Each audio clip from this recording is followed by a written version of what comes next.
अगर आप अमेरिका के नाइट टाइम सैटेलाइट इमेजेस को गौर से देखोगे तो ये नोटिस करोगे कि ज्यादातर लाइट्स एक ही तरफ से आ रही है, जबकि दूसरी तरफ है अंधेरा ही अंधेरा।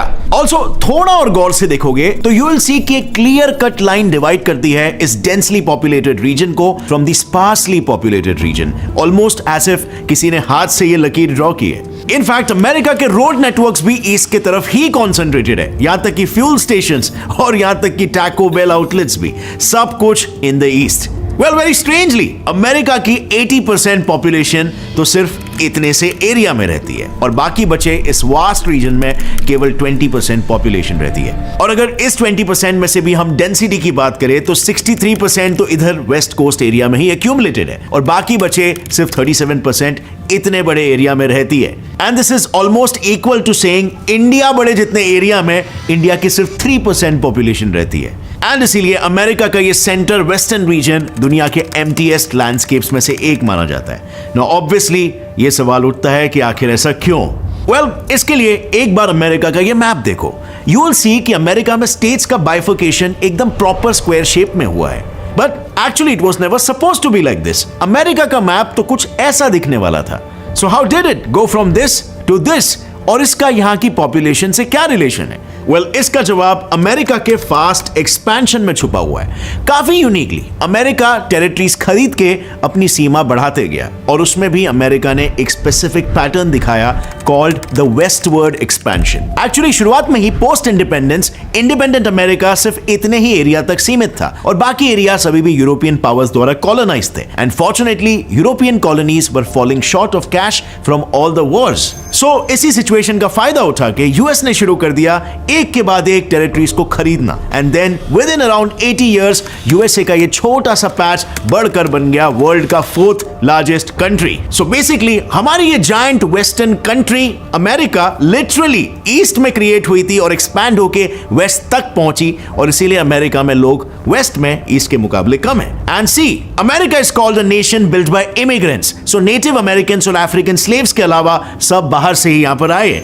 And where did they settle? Well, most of them settled in the eastern seaboard of US. 19th century में अपने कंट्री से नाखुश 30 मिलियन यूरोपियन इमिग्रेंट्स यूएस आए थे और यहाँ के it was in eastern cities like New York जहां पर वो सेटल हुए। In the past American revolution भी ईस्ट साइड में ही हुआ एंड देन इंडस्ट्रीज और मैन्युफैक्चरिंग भी यहीं पर डेवलप होना शुरू हुए। So obviously east started to develop way early और नेचुरली ये एक पॉपुलेशन हब बन गया। बट भले ही the history of US began from the east, लेकिन लोग कभी भी ईस्ट से वेस्ट की तरफ इतना ज्यादा स्प्रेड आउट नहीं हुए, क्योंकि अगर हम थ्रू आउट द हिस्ट्री देखें तो वेस्ट और ईस्ट में कांस्टेंट डेमोग्राफिक डिवाइड तो दिखता ही है और इसका सिंपल सा जवाब है USA's unique landscape features. Remember that invisible line जो यूएस के पॉपुलेशन डेंसिटी को डिवाइड कर रही थी?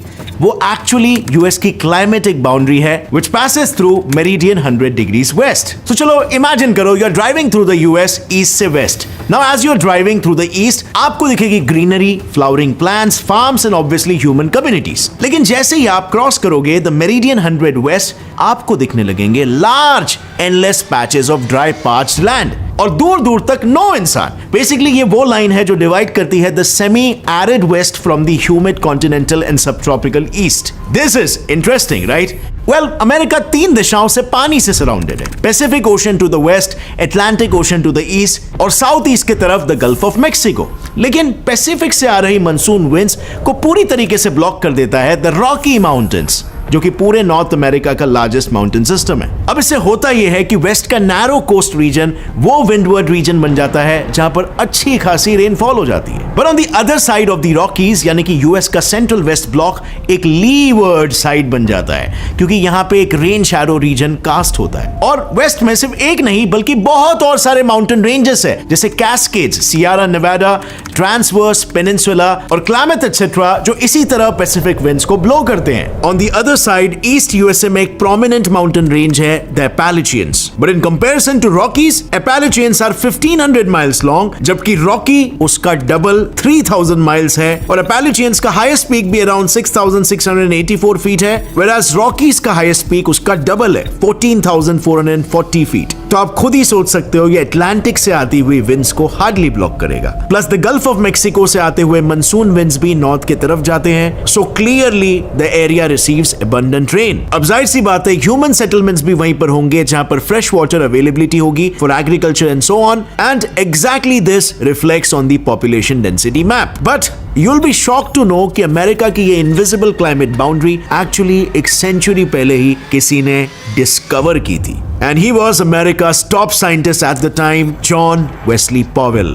Imagine इसकी खोज करना उस समय में जब हमारे पास कोई जीपीएस नहीं था। Powell was just an avid explorer जो कि अमेरिका के अदरवाइज अनएक्सप्लोर्ड लैंडस्केप से बहुत ही फेमिलियर था। उसने तो ईस्ट और वेस्ट के फ्लोरा एंड फौना के डिफरेंसेस में भी बहुत ही डिटेल में स्टडी किया था। In Powell's own words he had mentioned कि वेस्टर्न यूएस के ज्योग्राफिकल फीचर्स ईस्ट से बिल्कुल ही अलग है। रेनफॉल कम है, वाटर सोर्सेज भी कम है, एंड हेंस उन्होंने प्रेडिक्ट किया था कि फ्यूचर में यहाँ पर पानी को लेकर बहुत सारे इश्यूज होंगे, और इसीलिए टू कर्ब दैट पॉवेल ने तभी ही अमेरिका को बाइफर्केट करने के लिए ये मैप सजेस्ट किया था। नाउ रिमेंबर, हम बात कर रहे हैं 1870s की, और तब तक वेस्टर्न टेरिटरीज जस्ट यूएस में इनकॉर्पोरेट ही हुए थे, और तभी के प्रेसिडेंट थॉमस जेफरसन इक्वालिटी के बहुत ही बड़े फैन थे। सो वो चाहते थे हर अमेरिकन स्टेट इक्वल हो, और इसीलिए उन्होंने पॉवेल के आइडिया को रिजेक्ट करके एक ऐसा मैप बना दिया जिसमें सारे स्टेट्स परफेक्टली बॉक्स शेप्ड थे। नाउ पॉवेल का map might have been a better idea क्योंकि ये जेफरसन के स्टेट्स की तरह एरिया वाइज इक्वल तो नहीं था, लेकिन वाटर शेयरिंग में बिल्कुल इक्वल था। नहीं समझे? I'll tell you why. Well, Powell ने वेरी इंटेलिजेंटली मैप कुछ ऐसे कार्व आउट किया था जिससे हर एक स्टेट के पास एक वाटरशेड रीजन हो। सो फ्रेंड्स, वाटरशेड बेसिकली एक ऐसे लैंड एरिया को कहते हैं जहां पर rain water, snow melts etcetera आकर कलेक्ट हो जाते हैं, और वाटरशेड से ही it is channel to streams and rivers. So obvious सी बात है, it is a water rich region. Powell plan this so that future में लिमिटेड वाटर रिसोर्सेज के लिए फाइट ना हो और वाटर बॉडीज और डिप्लीट भी ना हो। ये दुनिया का पहला ऐसा मैप था जो ट्रेडिशनल पॉलिटिकल बाउंड्रीज नहीं बल्कि इकोलॉजिकल पर्सपेक्टिव पर बेस्ड था। But needless to say, Powell का ये scientific suggestion slash warning did not make any sense to the American leaders और उसे रिजेक्ट कर दिया गया। But ironically, this is not the first time America ने साइंस को ही रिजेक्ट किया हो। Obama is talking about all of this with the global warming and that, a lot of it's a hoax. It's a hoax. I mean, it's a money-making industry, okay? Anyway, currently अगर America की situation देखी जाए तो ऐसा लगता है कि it's paying big time for ignoring Powell's warning. Well, 2000 से अब तक वेस्ट यूएसए में चल रहा है the worst drought it has ever experienced in 1200 years,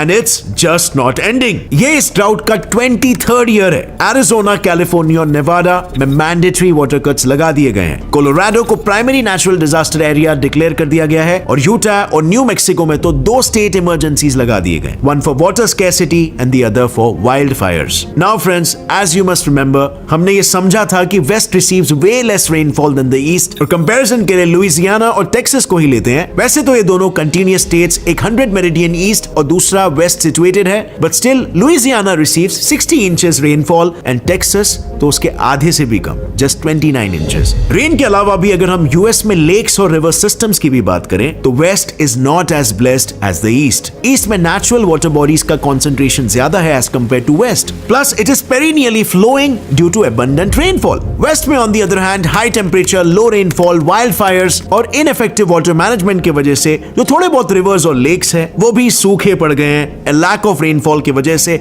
ground water भी रिप्लेनिश नहीं हो पाता है। Rivers like Rio Grande, Sacramento, Red River, Pecos और यूएस के सबसे बड़े reservoirs like Lake Mead, Lake Powell, Owens Lake and many more सब क्रिटिकली ड्राई हो चुके हैं। लेकिन इन सब में जो सबसे ज्यादा कंसर्निंग है वो है वेस्ट अमेरिका का लाइफ ब्लड कहा जाने वाला रिवर कोलोराडो रिवर का ड्राई होना। ये रिवर इतने सारे स्टेट्स में रह रही 40 मिलियन की पॉपुलेशन के पानी की नीड्स को सफाइज करता है, लेकिन आज कोलोराडो इतना ड्राई हो गया है कि वो अपने आउटलेट को सी तक पहुंचा भी नहीं पाता है। नाउ इस बात पे तो एक्सपर्ट्स का तो यही कहना है कि मेगा ड्राउट 2030 तक चलेगा। यूएसए के लोग माइग्रेट होके वाटर रिच ईस्ट चले जाएंगे, and again either way east west का पॉपुलेशन डिवाइड और बढ़ेगा ही, ये तो सर्टेन है। बट करंट सिचुएशन ये है कि the United states of America is divided over the water issue, और वो एक दूसरे से रिवर्स के ऊपर लड़ रहे हैं। और अब ये सब देख के मुझे तो अमेरिकन ऑथर मार्क ट्वेन का ये कहना सच होते हुए दिखाई दे रहा है, in the west whiskey is for drinking and water is for fighting. और अगर आप दुनिया भर में देखोगे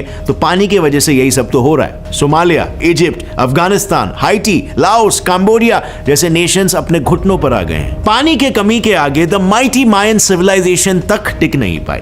सो do you think the world super power America has a chance? क्या दुनिया का ये सुपर पावर इस क्राइसिस को सरवाइव कर पाएगा? लिखिए अपना जवाब नीचे कमेंट सेक्शन में। और अगर इस वीडियो से आपको कुछ भी नया सीखने मिला, एक लाइक जरूर ठोकना। Stay curious friends, keep learning and keep growing. जय हिंद।